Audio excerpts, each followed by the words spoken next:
Sir 22 ലക്ഷം ഫോളോവേഴ്സുമായി social മീഡിയയിലൂടെ വന്ന ഒരു പാർട്ടിയാണ് കോക്രോച്ച് പാർട്ടി അല്ലെങ്കിൽ പാറ്റ പാർട്ടി.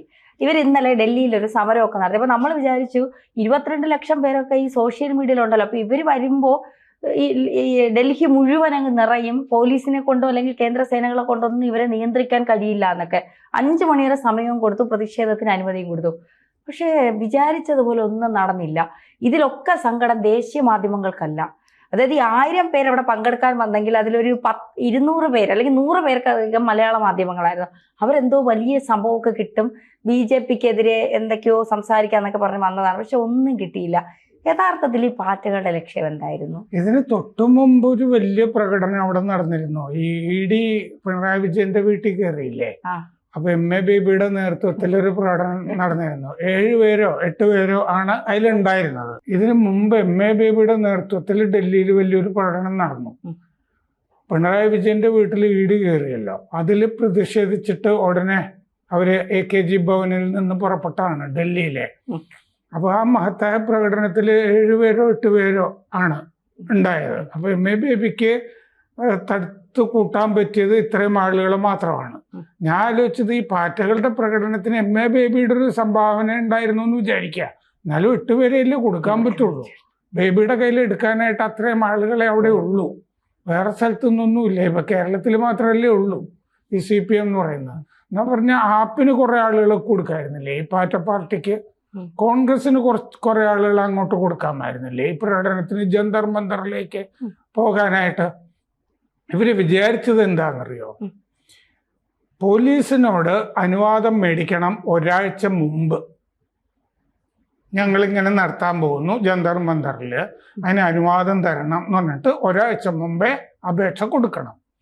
ഇവര് വിചാരിച്ചത് എന്താന്ന് വെച്ചാൽ, ഈ അഭിജിത്ത് ദീപ്കെ എന്ന് പറഞ്ഞൊരുത്തൻ അവിടെ നിന്ന് വന്നല്ലോ, ഇയാളുടെ നമ്മള് മറ്റേ ഭയങ്കര ഈ സിനിമാ നടനൊക്കെയാണെന്നൊക്കെ ചിത്രമൊക്കെ കണ്ടാൽ തോന്നുമായിരുന്നു. അത് AI എന്തോ മാറ്റിയെടുത്തിരിക്കുന്ന ഒരുത്തനാണ് ഈ അഭിജിത്ത് ദീപ്കയുടെ. പക്ഷെ വിമാനത്താവളത്തിൽ വന്നിറങ്ങിയപ്പോ പല ആളുകളും തിരിച്ചറിഞ്ഞില്ല ഇയാളെ, അല്ലേ? വെറുതെ നടന്നു പോകുന്ന ഏതോ ഒരുത്തൻ, മറ്റു ചിത്രത്തിൽ കണ്ട നിറവും അങ്ങനെയൊന്നുമില്ലായിരുന്നു. പിന്നെ പുള്ളി ഈ അംബേദ്കറുടെ ഒരു പുസ്തകം പൊക്കി പിടിച്ചപ്പോഴായിരിക്കും ഇയാളായിരിക്കും എന്ന് തോന്നിയിട്ട് ആളുകള് പിടിക്കുന്നത്.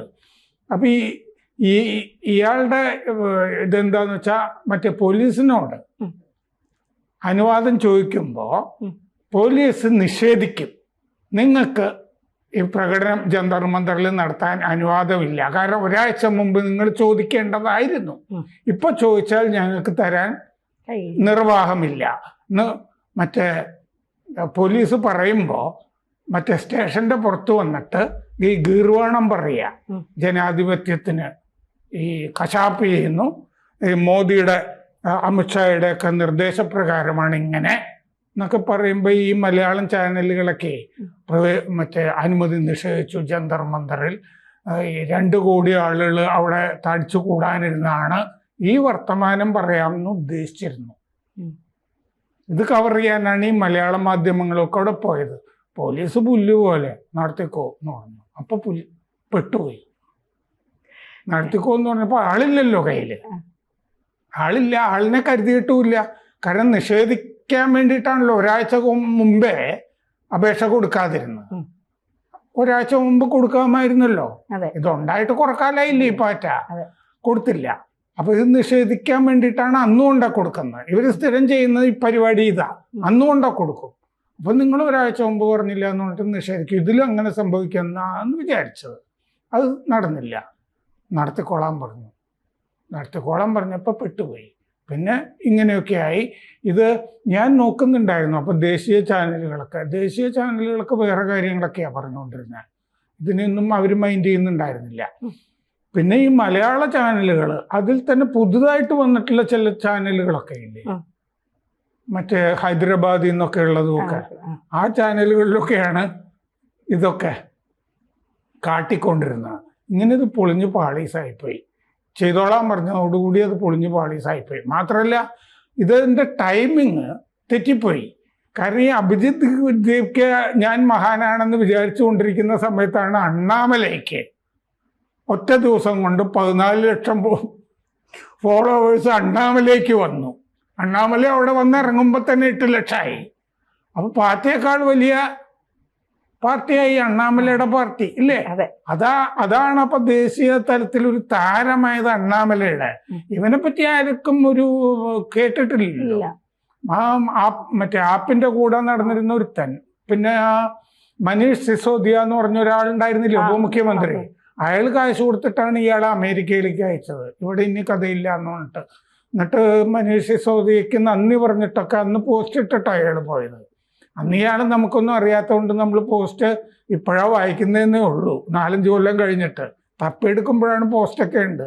എന്നെ സഹായിച്ചതിൽ നന്ദി, അമേരിക്കയിലേക്ക് അയച്ചതിന് നന്ദി എന്നൊക്കെ പറഞ്ഞിട്ട്. അപ്പോൾ കാശൊക്കെ ചിലവാക്കിയതൊക്കെ സിസോദിയാണ്.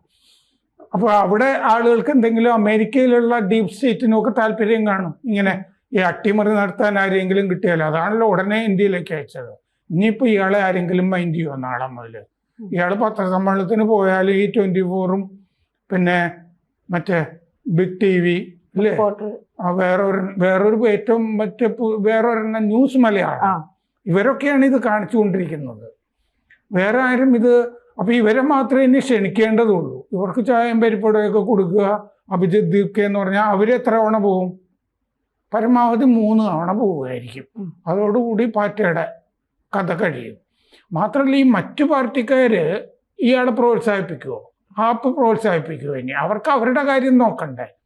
ഇതിൽ ഈ ഫോളോവേഴ്സ് എന്ന് പറഞ്ഞിട്ടൊക്കെ 18 ലക്ഷം എന്ന് പറഞ്ഞത്, അതിങ്ങനത്തെ ആളുകളുണ്ടല്ലോ, അവരൊക്കെയാണ് ഇതിൻ്റെ അകത്ത് പോയി ഞെക്കിയത് വെക്കാൻ. മറ്റേ ഈ മുലായം സിംഗ് യാദവിന്റെ മോനില്ലേ, അഖിലേഷ് യാദവ്, ഇവരൊക്കെ ഇതിൽ പോയി ഞെക്കിയിട്ടുണ്ടെന്നേ. 18 ലക്ഷത്തിൽ ഇവരൊക്കെ പെടും.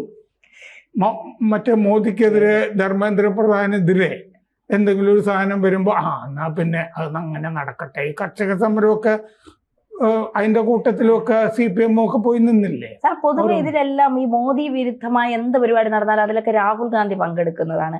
ഇതിലെന്തുകൊണ്ടായിരിക്കും രാഹുൽ ഗാന്ധി വരാത്തത്? അത് തന്നെയാ ഞാൻ പറഞ്ഞ, മറ്റു പാർട്ടിക്കാർ വേറൊരുത്തന് പ്രാധാന്യം ഉണ്ടാക്കി കൊടുക്കേണ്ട ആവശ്യമില്ലല്ലോ. ഇതില് കെജ്രിവാൾ പ്രസംഗിക്കും, പ്രകാശ് രാജ് പ്രസംഗിക്കും അല്ലേ, ഇങ്ങനെയൊക്കെ പറഞ്ഞിരുന്നു. ഇവരെ ആരെങ്കിലും കണ്ടോ?